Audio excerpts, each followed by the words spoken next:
Hello there my friends, you're listening to Ebird Online and I'm back with another review. Guys, sorry it's been so long. I've been unwell in my sickbed for the last couple of weeks, but now I'm back and I'm raring to go.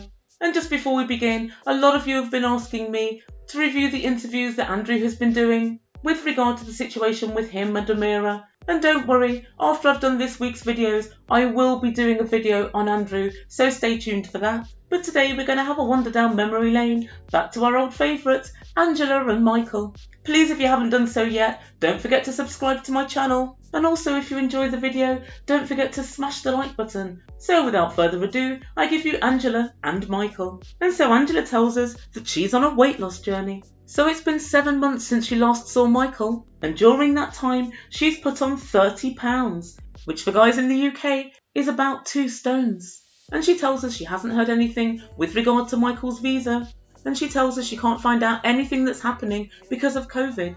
Worry not, Angela, the eBird's here. I can tell you, Michael's not allowed into the States, and even if he manages to get in, ICE will very probably escort him out. And she says, I miss my husband. And guys, I'd almost forgotten that they got married. Don't look at me like that. Michael's more than likely forgotten too. And so Angela decides to FaceTime Michael. And she tells him, Michael, I'm going to have my weight loss surgery.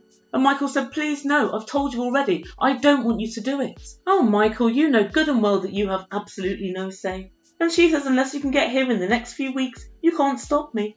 And she tells him, I'm just not comfortable with my weight. I've put on 30 pounds. I need this surgery for my health. And I've got to say, 30 pounds is quite a lot of weight to put on. However, we have been on quarantine, and I'd wager about 80% of the population has put a few pounds on, the eBird included. And the next time we see Angela, she's playing on the park with all of her grandkids. And guys, for 54, Angela has taken on a lot. She's got 6 grandkids to look after. And one of the things I most like about Angela is her interaction with her grandkids. She has an awful lot of fun with them, and you can tell there's a lot of love between she and her grandkids. And she asks them all if they can see she's getting fatter, and they confirm that they indeed can.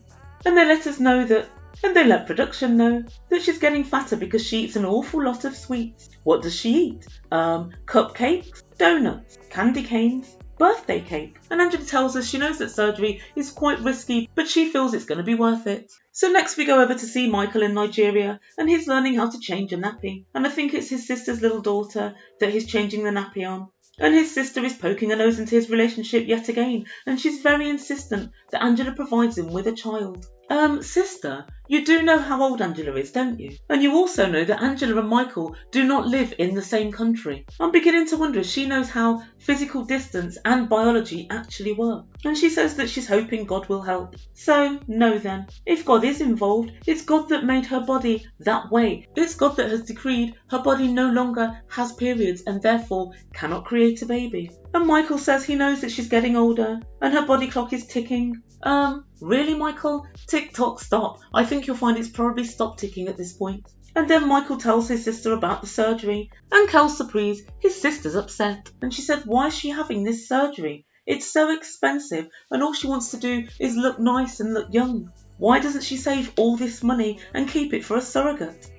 A surrogate? Okay, maybe she does understand biology. But I tell you one thing she doesn't understand. I pretty much know that Angela isn't paying for this weight loss surgery. I think whatever Angela's doing is some kind of freebie deal where she promotes the surgery after she's lost the weight. And I think Rebecca's doing a similar deal because loads of my subscribers, thank you guys, have told me that they've seen Rebecca on multiple adverts. Something tells me she's not paying a penny for this surgery. And I kind of feel sorry for poor Michael. If he's not getting it in the neck from Angela, he's getting it in the neck from his sister and his family. And Michael looks quite forlorn about the whole thing. And he said he's not a fan of divorce. But if she decides not to have any more kids, he's going to have to divorce her. And when I first heard this, I thought, why did you bother getting married then? But on the other hand, I suppose Michael did say that having kids is a deal breaker for him. And Angela said, don't worry, I'll talk Skylar round, or I'll get an egg somehow. So I guess he's still under the assumption that somehow this baby's going to materialise.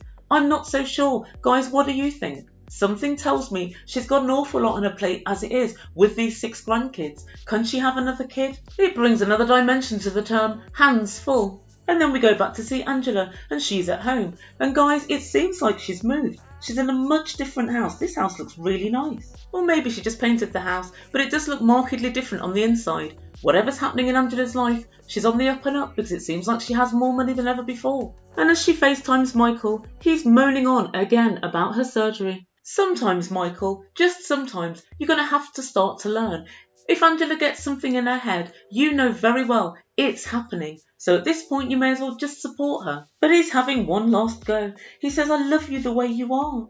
And Angela said, it's cute, but it's not enough. I want to do this for me, and I need to do this for my health. And she said, don't worry, baby. The boobs are staying, and I'm going to get myself a butt. And she gives out a massive belly laugh, which apparently, and I'm reliably informed that this is as irritating as the Ebirds laugh. But then we come to the crux of the matter, and Michael's not only worried about the implications of the actual operation, but he's also worried that Angela's going to start loving herself and go out and get herself another man. Oh, Michael, if they've seen 90 Day Fiancé before, you've no need to worry about that. There's only one man that can put up with Angela's attitude, and he lives in Nigeria. Yep, that's right, it's you. And she tells him, Michael, don't worry, it's only once in a lifetime that a penis fits a vagina like yours fits mine. I can't believe some of the things that Angela says on camera. Guys, I really can't. But as for Angela's assertion that it only happens once in a lifetime, I'm not so sure about that. Oh, Angela, there's only one way to find out. Off you go. And then finally, next time we see her, she's on her way to California and she's sitting in a taxi. And she lets us know she's never been to Cali before. And she decides to check in with the hospital. And the nurse asks her, have you been sticking to all of the rules? Have you been drinking lots of water? Have you stopped smoking? And of course, remember, you're not allowed to eat for the last 48 hours. Have you eaten anything, Angela?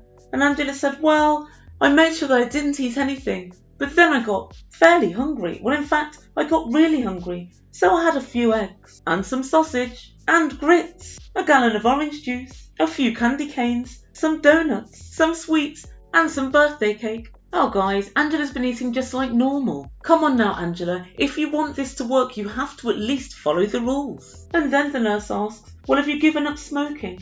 And Angela said, oh, I can't hear you. The phone's gone a bit staticky. What was that again? Have you stopped smoking? She has stopped smoking, but unfortunately, she starts again every morning. And so Angela says, rather unconvincingly, yeah, I've stopped smoking. I haven't smoked at all. But, just out of interest, what would happen if I did smoke?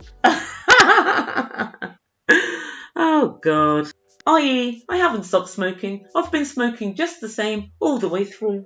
And the nurse explains to her, if you are smoking, it will hamper your body's ability to actually heal itself after the surgery. And guys, I hope for Angela's sake, she has at least cut down massively because this doesn't sound good. She's been eating and she's also been smoking. And then Angela promises not to eat in between now and the operation. And I wonder to myself if Angela can actually keep this up. And that's where we end things for this week. So guys, I've been having a little look into Angela's weight loss plan, having your stomach stapled, and it's called a gastric band. And if any of you have watched this show, what's it called? I've watched it once, My £600 Life. I'm pretty certain that's exactly the same procedure that those guys on that show undertake. So Angela's about 280 or 290 pounds, I think she said. And so I think what they do is they cut away half your stomach and they staple it together so you're unable then to eat large amounts of food. And so then obviously over the next few months you lose weight because you can only have, well, I think to start off with it's just a liquid diet for 28 days and then you can eat but only tiny amounts of food. And I can almost hear Julia's words ringing in my ears.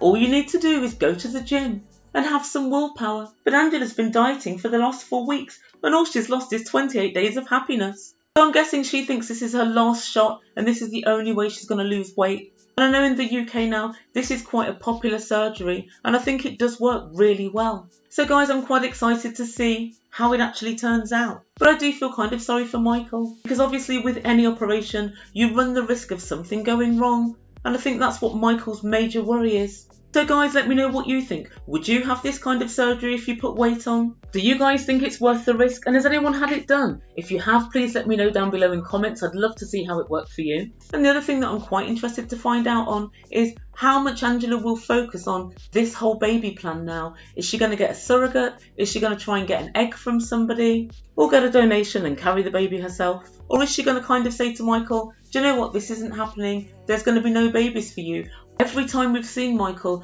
of late now, he's been talking about this baby, and I've got a very real feeling that if there is no baby, this marriage is going to be kaput. So guys, let me know what you think in comments down below. I'm going to keep all of these videos quite short, these first ones, so that we can kind of get into the season. Hopefully I'll have another video out for you either later today or tomorrow. I think I'm going to be covering one of my favourites, Kalani and Asuelu. I'm so glad they're back. I really like their little relationship. Of course, I'm here for the mess with the in-laws. Guys, thank you so much for listening. Please don't forget to subscribe to the channel if you haven't done so yet. Please smash the like button and make sure you comment because it does improve my analytics. You've been listening to Ebird Online and I bid you good day.